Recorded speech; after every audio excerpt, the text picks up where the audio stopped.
So I got into Buddhism and Taoism um, several years ago. I was very interested in seeing what they have to say, really. I wouldn't say I was ever searching for answers. I would say that I thought I already had the answer, and I wanted to just see what Buddhism had to say. I wanted to see if it was good enough, or Taoism as well. And what I have found is that they are good enough only on a deeper level. Only the core is good enough. The surface, where the people dwell, most of the people, I wouldn't exactly call that good enough. I would say that there are many, many sayings, many axioms or parables, koans, stories, quotes of the Buddha, quotes of Lao Tzu, and I like a lot of them, but unfortunately I think that things have been lost in translation. Those old languages don't exist anymore, and what we have today is it's based on several translations down a sequence of translations. So you're looking back through cultural meaning and metaphor that is like layered, and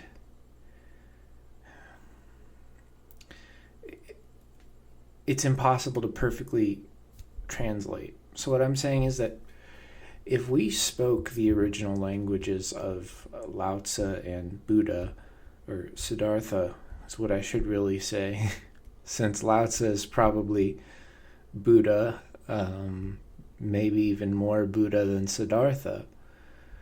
Possibly. I don't know. I don't know how you could compare them anyway. They sort of act as two different... They have two different methods of teaching, I suppose. But regardless, let me get to the point here. The point is that a lot of these sayings are true only in one sense, and not the sense that people take it to be true. And so I'm going to make a series of videos, and they're going to be called Debunking Fake Wisdom. They're not going to be all about Buddhism and Taoism, but I'm mostly focused on those. However, my education coming into this in order to critique these sayings is not that of Buddhism or Taoism. It's simply that of the common sense which lies within me. It's simply my wisdom, and I'm looking at sayings, I'm looking at people's philosophies and saying, do I agree with that or do I disagree? That's the way that I approach Buddhism. That's the way I approach Taoism. That's the way I approach every religion, every philosophy, every practice, every teaching. I approach it from the perspective of, does it seem right to me? Does it seem true to me? Or is it an illusion? So that's what I'm going to make a series of videos, and they are going to be about, they are going to be called Debunking Fake Wisdom. So it'll be from every direction, not just Buddhism and Taoism. Now, with that out of the way, let me get to what I am debunking in this one. Or then again, is it really debunking? Am I debunking this one, or am I simply retranslating it? Am I clarifying? Maybe clarifying. Whatever. I'll figure it out when the video's over, but for now, let me say what this one is about. Okay, so we often see it attributed to Lao Tzu, and I think sometimes attributed to Buddha, Siddhartha. The axiom, he who speaks does not know, he who knows does not speak. This is one of the most commonly repeated phrases in Buddhism and Taoism that I have ever come across. You can find me on all kinds of Buddhist and Taoist Facebook groups correcting people on this stuff, and they never, ever see what I'm saying. They always think that I'm attacking them, and they get really angry. I try to clarify things. I try to do it nicely, and sometimes I do get frustrated because people just don't want to be corrected. And that actually gets to the same point as this, the whole meaning of what I'm saying here now. He who speaks doesn't know, he who knows doesn't speak. Because I'm speaking, they think I don't know. And, they think they know because they don't speak. And instead of speaking, they just accept what someone else said. But only if it's Buddha.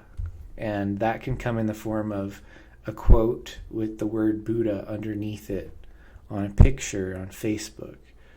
If it's quoted from Buddha, then you know, and if it's supposedly quoted from Buddha, then you know, or Lao Tzu, then you know that it's true, But here's the big question about that is how, if Buddha, and I do it over and over, I always do that. If Siddhartha and Lao Tzu knew, then why did they speak? All of this philosophy that we have comes from them. So if they spoke, that must mean they didn't know, and therefore, and they say, okay, well, this rule, the only exception to it is if you are a Buddha or whatever they call Lao Tzu, a Taoist immortal or whatever they call it. You have to be the highest rank. You have to be Buddha level. You have to be, Christ level if you're going to go that route.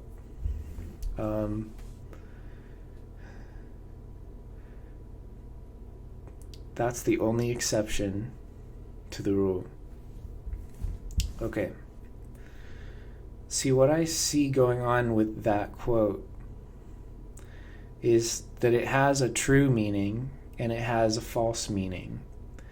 And everyone loves the false meaning, and barely anyone even knows the true meaning.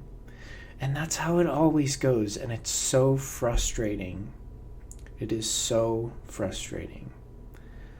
Everything has been retranslated.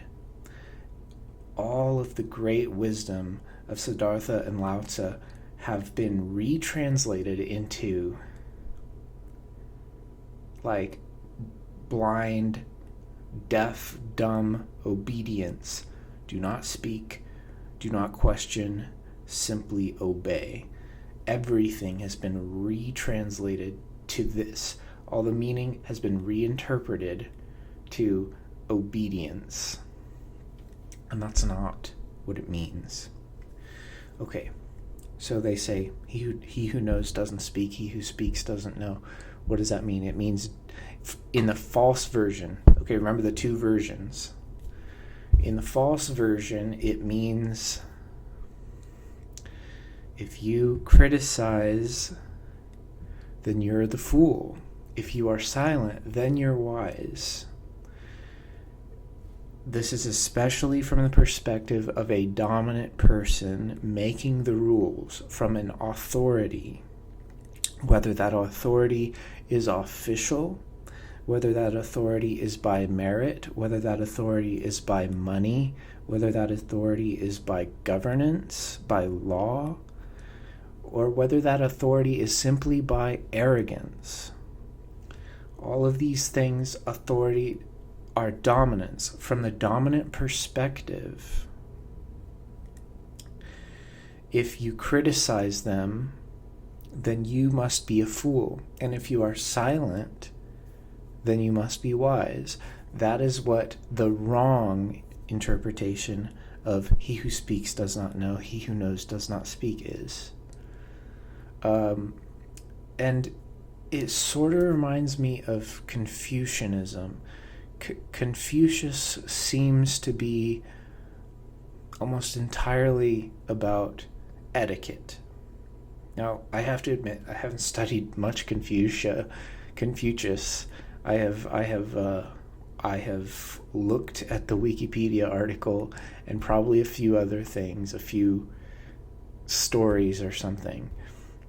So I don't know much about Confucius. I will admit it, but the Wikipedia article, usually they are quite all-encompassing in the first, few paragraphs. And I read the whole thing, so I understand that Confucius is very much concerned with etiquette and very much concerned with conforming to the way that things are. Now, you could say that Lao Tzu was kind of like that as well. That Lao Tzu says that we should surrender to the way of things. But I see it as sort of different. And I think that even with that statement, surrender to the way of things, of course, the new way, they have done the same thing. They have taken that quote and made it into obedience. Obey us.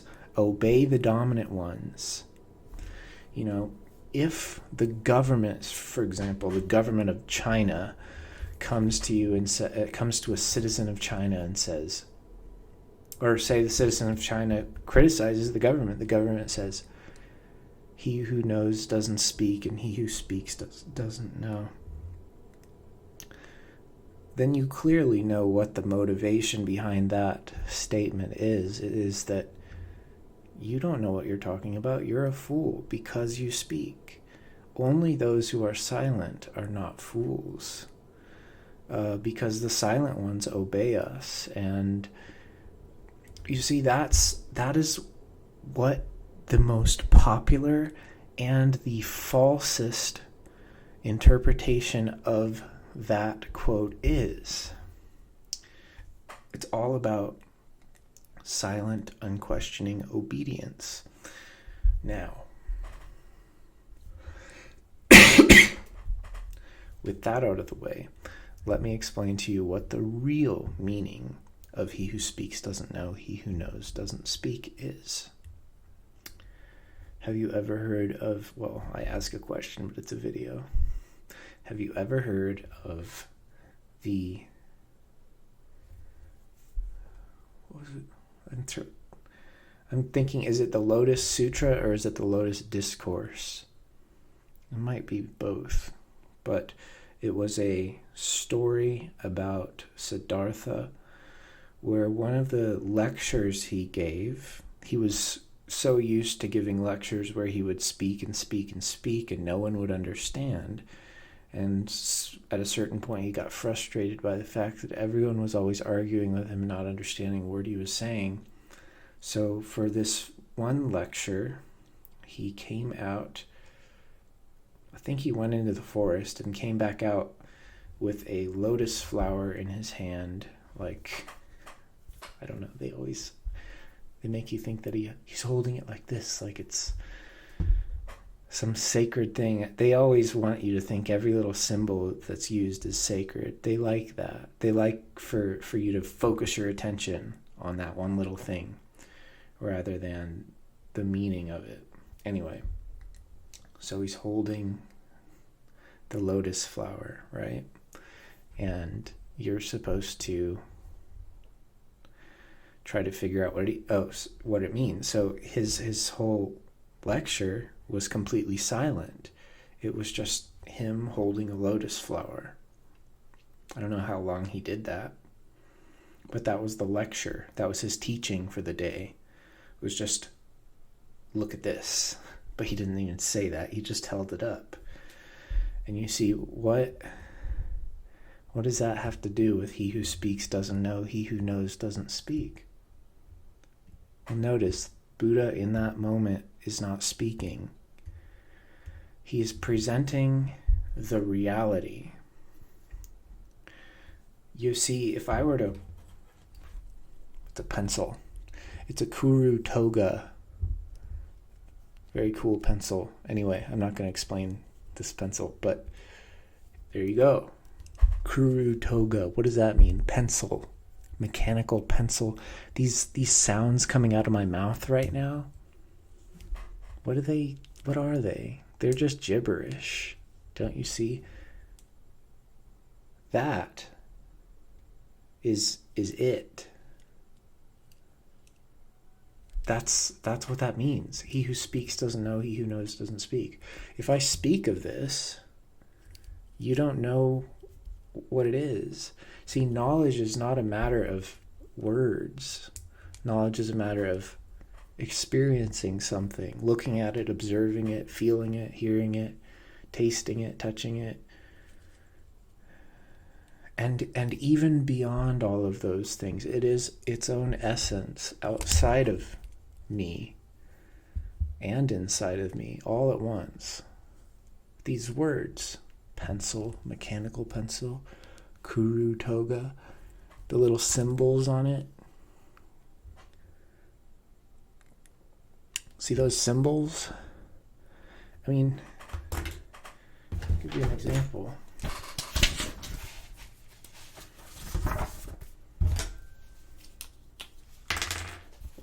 Think of a letter. What is a letter? Okay, T. T. T. Hear that? The T and the E. T. T. What is that? What is that? And what is that? That's just a line there and a line there. But it really, what is a line there? What is that? And is that really even a line, or is it like kind of curved? And this one's kind of got a curve to it as well. And if you look really close, you can see little imperfections in the ink, But if I just say it's a T, it's a T, I shorten the entire reality of what's right here. I shorten it to T, just that. But really look at it. I mean, you can't see it. See those little imperfections? See how the lines are kind of curved? All the little details of it, they're all lost in that word T. You ask someone, what was written on that piece of paper? And you just say, T. And that's the whole thing. But no, that's the whole thing. That's the whole thing. And if you shorten it to just the word T, it loses everything. Okay? So that's what that means. I know it seems crazy. He who speaks doesn't know, he who knows doesn't speak. It seems like that means what they think it means, but it doesn't. It means this. It means that when you speak of something, the words cannot contain that whole thing. The whole thing is not the words.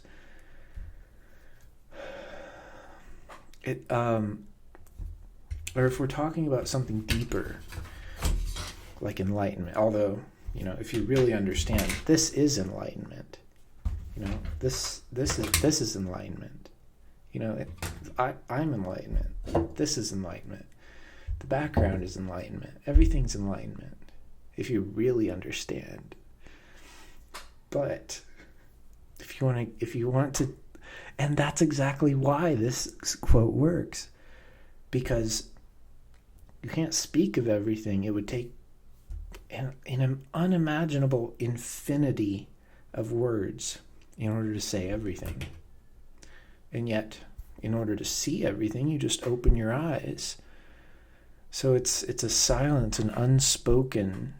Everything is nameless, wordless, indescribable.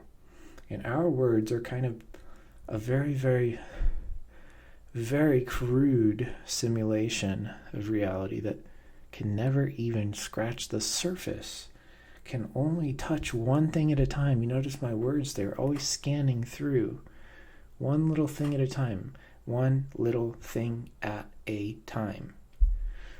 They can never hold the entire meaning of that sentence in one sound, in one little moment. You can't have it.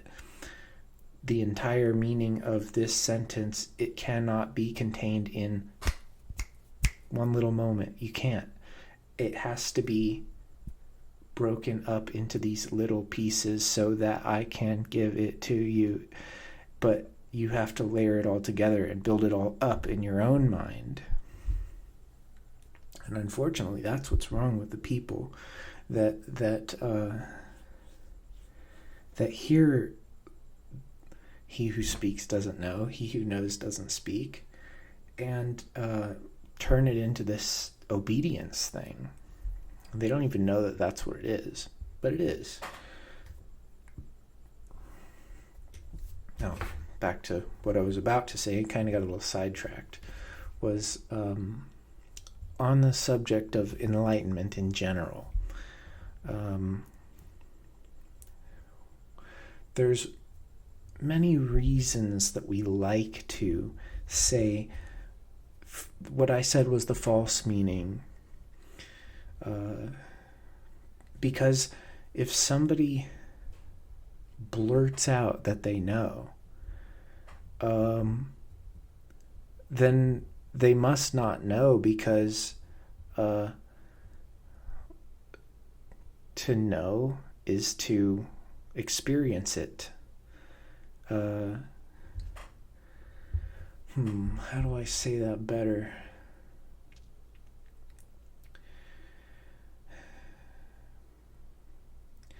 If someone is... So let's say someone is in a meditation hall with a bunch of other people all meditating in complete silence. Let's say they're sitting there for hours, 2 or 3 hours. They're all just sitting there meditating, completely silent, completely still. And then all of a sudden, one of them jumps up and starts yelling and says, "I have attained enlightenment." And everyone, what do you think everyone else in the room is going to do? They're going to get so pissed off. You'd have to be really, really good at meditating in order to not react in some way to this guy doing this. It's so embarrassing and so pathetic and so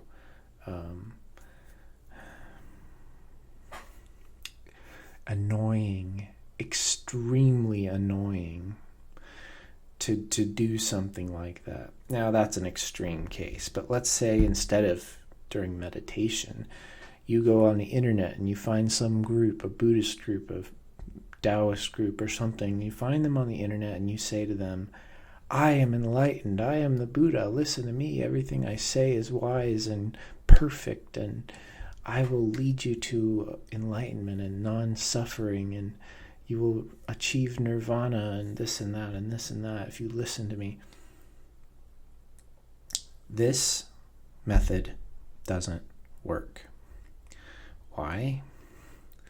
Well, if you're ever in that situation, just think back to the way that you attained enlightenment. Think back to the way that you realized these things that you're trying to tell everyone. You didn't realize them by some madman coming up to you and telling you all this stuff. That's not how you realized it. You realized it through your own personal journey that had nothing to do with anyone else. In fact, that's the only way you can realize it.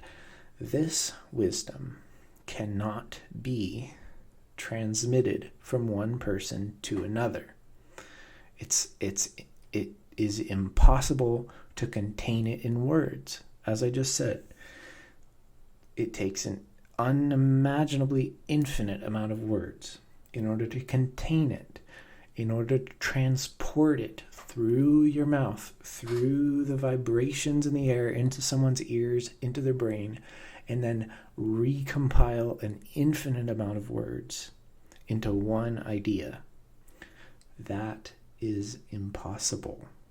It would take so many books. It would take thousands and thousands and thousands of books to just tell someone how to love, to just tell someone what truth is, to just tell someone how to self-discipline, how to control themselves, how to meditate, how to be mindful. It is an attempt to describe the indescribable. And by its very nature, it's indescribable, so you can't do that. So therefore, he who speaks doesn't know, he who knows doesn't speak. And that's a third. I said there were two at the beginning, but forget that. There's three. There's probably more than three. I could probably keep thinking of different meanings of that phrase, some of which are true and some of which are false.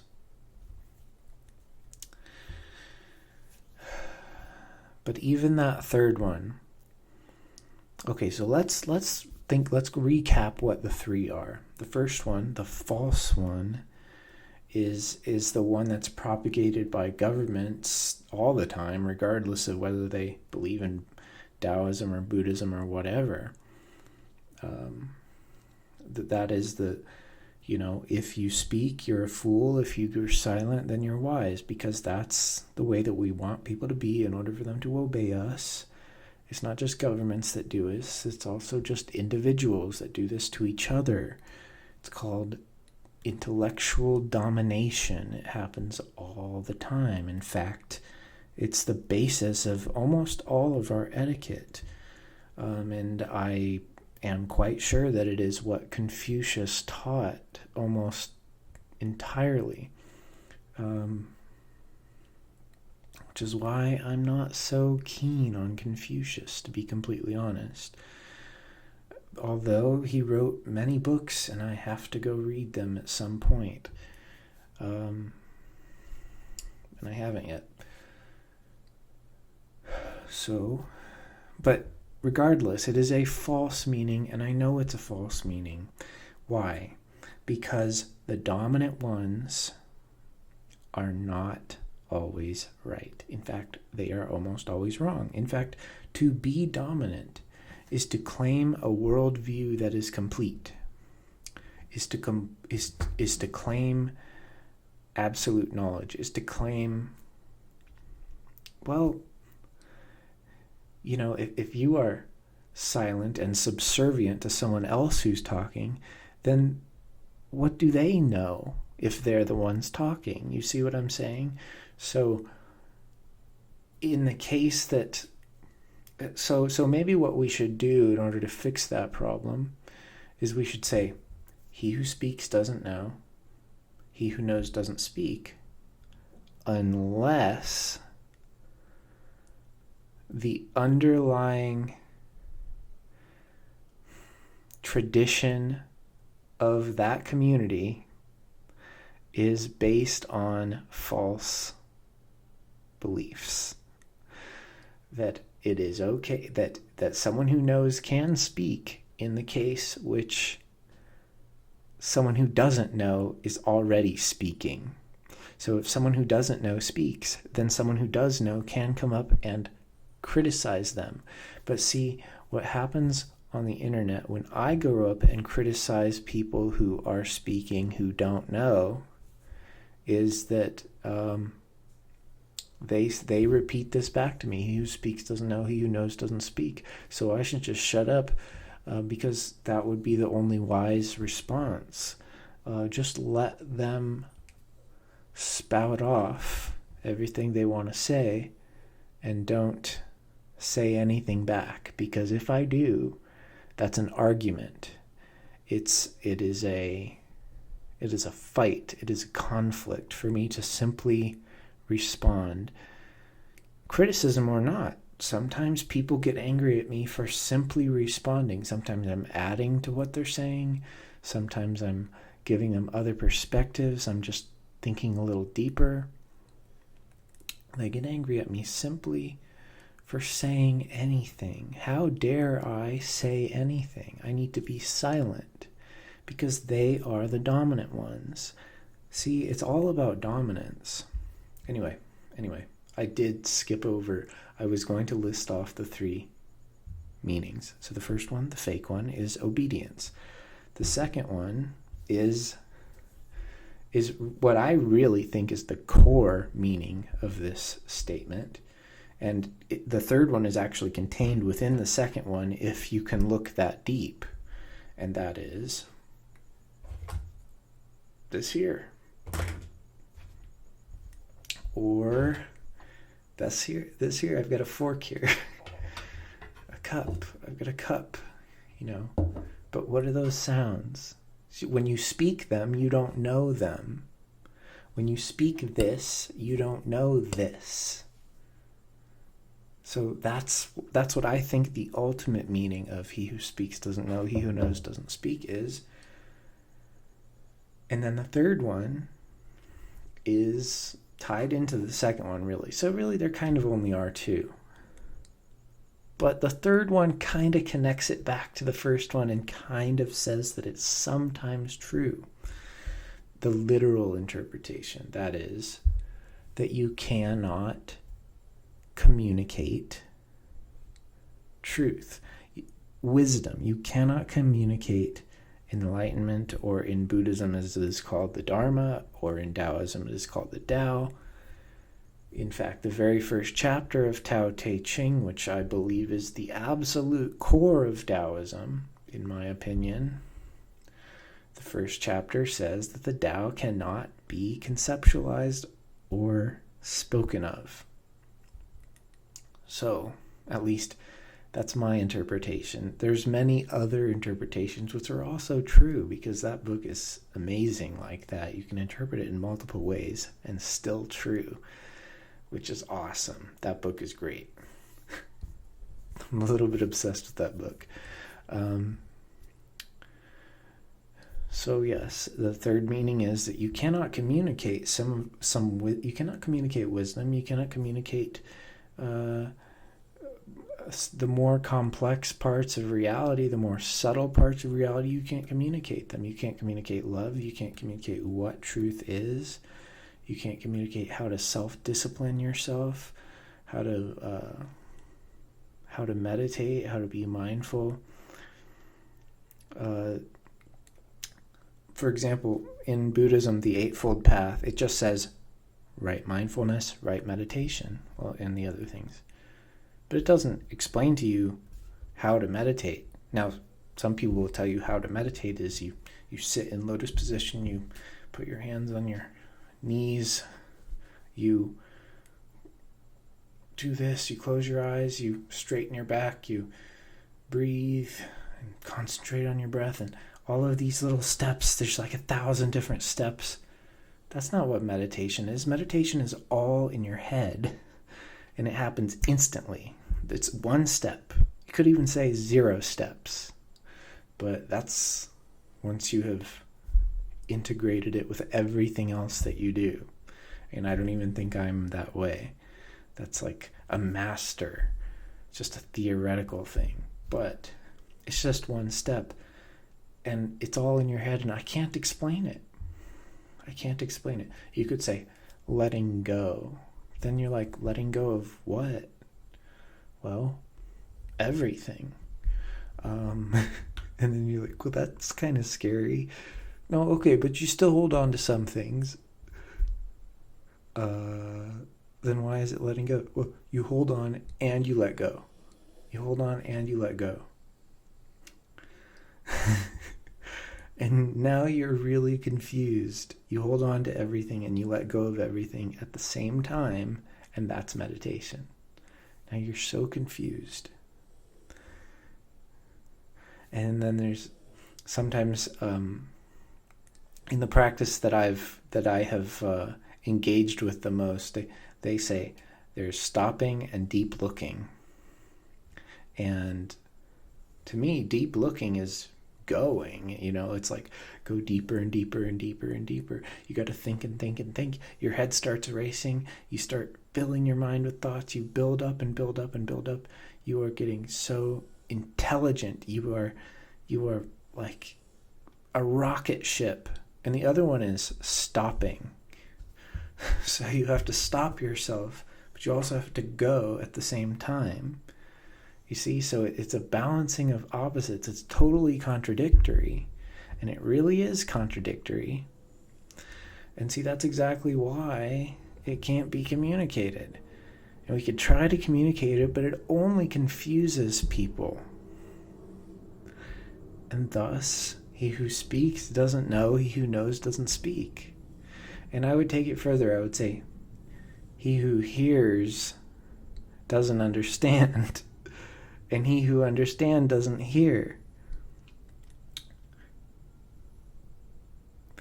With all of that being said, I just want to add a little side note. Of course, this whole time I'm thinking, why is it always he? Why is it always he? No, it should also be she, and it should also be they for the non-binary people. He, she, they. Then why don't we just say they? Okay, they who know don't speak. They who speak don't know. There you go. Perfect. But I was just trying to save time by not bringing that up until the end, because that's a little tedious. I could have just said they the whole time, couldn't I?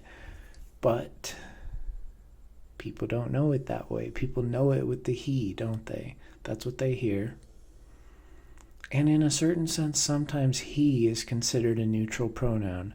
Sometimes, in certain senses. Sometimes they say man, and they mean humans, right? So that's okay.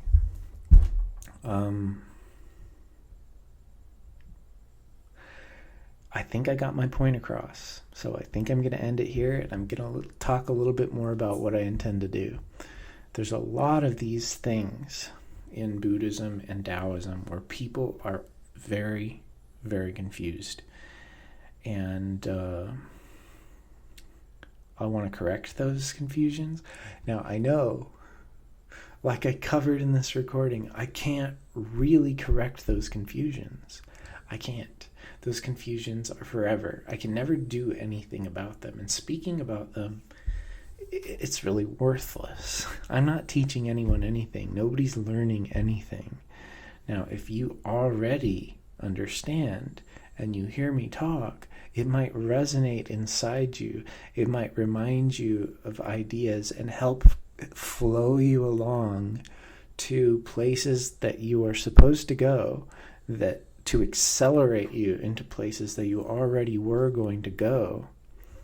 But if you don't have that potential within you, if you don't already understand, if you are caught in undisciplined loops that only discipline could pull you out of, then listening to me talk is not going to enlighten you.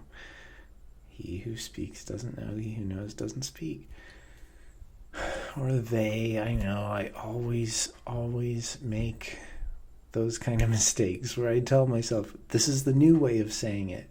The old way of saying it is stupid. You have to say it the new way. And then I say it the old way every time, even though I know. Anyway, it doesn't matter. That's it. So I'll make more of these videos in the future. Thanks for watching.